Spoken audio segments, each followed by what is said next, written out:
বাংলা ব্যাকরণের একটি নতুন ক্লাসে তোমাদের সকলকে শুভেচ্ছা ও অভিনন্দন জানাচ্ছি। আজকে আমি বাংলা ব্যাকরণের বাচ্য নিয়ে আলোচনা করব, যেটা ইংরেজি প্রতিশব্দ হচ্ছে ভয়েস। ইংরেজিতে আমরা ভয়েস পারলেও বাংলাতে বাচ্যতে এসে অনেক ক্ষেত্রে আমরা হিমশিম খেয়ে যাই। আজকে একটা ক্লাসে আমি ভয়েস অর্থাৎ বাচ্য কাকে বলে, বাচ্য কয় প্রকার, কি কি, এগুলো নিয়ে বিস্তারিত আলোচনা করব এবং পরবর্তীকালে আমরা বাচ্যের নিয়মগুলো নিয়ে অর্থাৎ বাচ্য পরিবর্তনের নিয়মগুলো নিয়ে আমরা ডিসকাশন করব। বাচ্য কাকে বলে, বাচ্য শব্দের ইংরেজি কি, এই বাচ্য শব্দের অর্থটা কি? বাচ্য হচ্ছে বাক্যের প্রকাশভঙ্গি। বাক্য আর বাচ্য একটু পার্থক্য রয়েছে, নামের পার্থক্য রয়েছে, মানে কাজেও পার্থক্য রয়েছে। বাক্য যেটা মনের ভাব প্রকাশ করে আমরা জানি সেটা বাক্য, কিন্তু এই বাক্যের যে প্রকাশ ভঙ্গিমা রয়েছে, বাক্য আমরা একটি বাক্যকে একাধিকভাবে মানে আমরা ঘুরিয়ে ফিরে বলতে পারি, সেটা হচ্ছে বাচ্য। তাহলে বাচ্য কথার অর্থ কি? প্রকাশ ভঙ্গি। বাচ্য কথার অর্থ কি? প্রকাশ ভঙ্গি। তাহলে স্টাইল, শৈলী, তাহলে বাক ভঙ্গিমা, এক কথা বলবো বাক ভঙ্গিমা, বাচন স্টাইল, বাচন শৈলী। আচ্ছা, তাহলে এটা আমরা বিষয়টা দেখব। তাহলে যে বাক্য যে আমরা কত প্রকারের বলতে পারি সেই নিয়ে আমাদের তাহলে বাচ্য। তাহলে বাচ্যের ইংরেজি প্রতিশব্দ আমরা বললাম ভয়েস। তাহলে ভয়েস আমরা জানি, দেখো অ্যাক্টিভ ভয়েস, প্যাসিভ ভয়েস আমরা জানি। অ্যাক্টিভ ভয়েস, প্যাসিভ ভয়েস আর পজিটিভ ভয়েসটাও জানি ইংরেজিতে, কিন্তু আমরা এটা একটা নতুন ভয়েস নাম শুনছি, তাই না? আচ্ছা, আজকে আমি আলোচনা করছি সমস্যা নেই। দেখো তাহলে প্রথমত দেখবো তাহলে বাচ্য শব্দের ইংরেজি প্রতিশব্দ ভয়েস। বাচ্য কথার অর্থ তাহলে স্টাইল, মানে বাকভঙ্গিমা, কথা বলার যে শৈলী সেটা। আচ্ছা, এবং বাচ্য কয় প্রকার কি কি? তাহলে বাচ্য প্রধানত বাংলা বাক্যে 4 প্রকার, যথা কি? কর্তৃবাচ্য, অ্যাক্টিভ ভয়েস, কর্মবাচ্য, প্যাসিভ ভয়েস, ভাববাচ্য, নিউট্রাল ভয়েস এবং কর্মকর্তৃবাচ্য, কোয়াসিভ ভয়েস।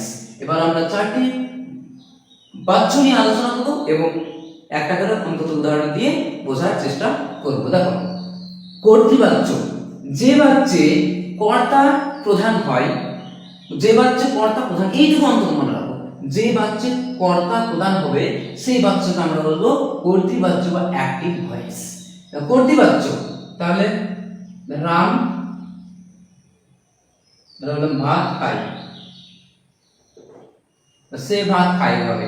আমরা যখন বলছি ধরো আমি ভাত খাই, আমার দ্বারা ভাত খাওয়া হয়। এই যে ইংরেজিটা আমরা করি, ইংরেজিটাই বাংলা করছি, তাতে ইংরেজি করছি না, আমরা বাংলা করছি। তাহলে আমরা ইংরেজি থেকে নেই একটা ইংরেজি দিয়ে বোঝানোর চেষ্টা করি। ইংরেজিতে আমরা কি করতে হয়? ইংরেজিতে আমাদেরকে যেটা করতে হয় প্রধানত সাবজেক্টকে অবজেক্টের জায়গায়, অবজেক্টকে সাবজেক্টের জায়গায়, অর্থাৎ কর্তা চলে যায় কর্মের জায়গায়, কর্ম চলে আসে কর্তার জায়গায়। এখানে কিন্তু রয়েছে এটা যে কর্তৃ মানে কে প্রধান হয় সেটা। যেখানে সাবজেক্ট বসে প্রথমে, সেই সাবজেক্ট প্রথমে বসেছে মানে সাবজেক্ট প্রধান হয়েছে, অর্থাৎ কর্তৃবাচ্য রয়েছে। আর যখন সাবজেক্টের জায়গায় অবজেক্ট দখল করবে আর অবজেক্টের জায়গায় সাবজেক্টকে পেরে দেওয়া হবে, তাহলে ওটা হয়ে যাবে কর্মবাচ্য। আচ্ছা, একটা উদাহরণ দিয়ে বুঝি। রাম ভাত খায়, ইংরেজি দিলাম, বাংলা দিলাম, বাংলাটা আগে দেখিনি। রাম ভাত খায়, এটা তাহলে কর্তৃবাচ্য রয়েছে। দেখো, রাম ভাত খায়, রাম কে, রাম ভাত খায়, রাম প্রসঙ্গ বলা হচ্ছে, রাম ভাত খায়, এটা কিন্তু অ্যাক্টিভ ভয়েস, অর্থাৎ কর্তৃবাচ্য, কর্তা প্রধান। এ বাচ্চা তাহলে কর্তা প্রধান, আমরা জানি কর্তা, আর এটা কর্ম, আর এটা ক্রিয়া। কর্তা কর্ম ক্রিয়ার মধ্যে তাহলে যে বাচ্চে কর্তা প্রধান হবে সেই বাচ্চাকে আমরা বলবো কর্তৃবাচ্য। এবার কর্মবাচ্য প্রধান কি হবে? তাহলে কর্ম প্রধান হবে, এটাই স্বাভাবিক। দেখো, এটাই যদি করি, রামের দ্বারা ভাত খাওয়া হয়। দেখো, রামের দ্বারা ভাত খাওয়া হয়, এখানে দেখো রামের দ্বারা ভাত খাওয়া হয়, এখানে ভাতটা প্রধান হয়ে উঠেছে, ভাতটা প্রধান হয়ে উঠেছে। কিভাবে?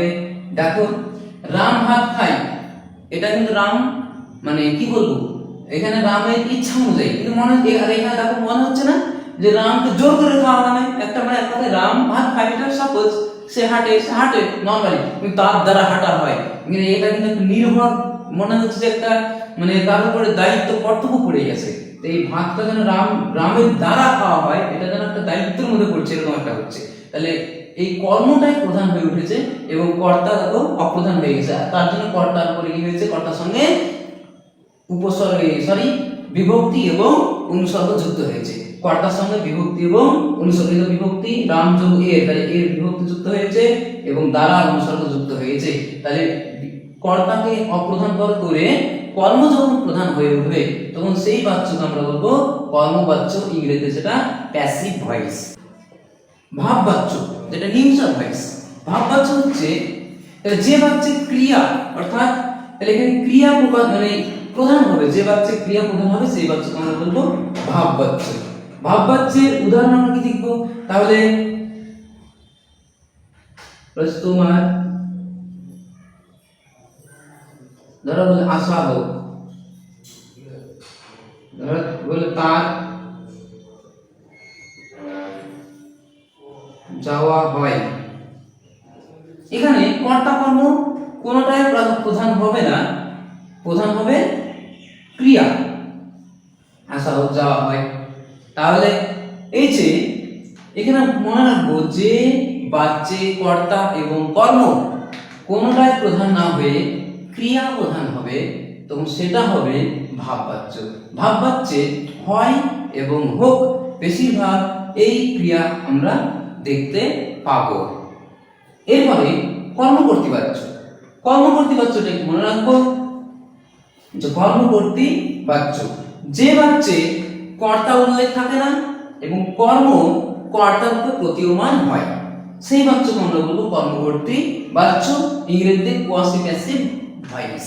আবার বলছি, তাহলে যে বাচ্চে কর্তা উল্লেখ থাকে না, অর্থাৎ সাবজেক্ট থাকে না, অবজেক্ট সাবজেক্ট হিসাবে কাজ করে, যে বাচ্চা তাহলে কর্তা থাকে না, কর্মকর্তা হিসাবে কাজ করে, সেই বাচ্চাকে আমরা বলবো কর্মকর্তৃ বাচ্য। ধরো আমাদের ঘরে এখন ধরো বাল্ব জ্বলছে, ধরো বললাম বাল্বটি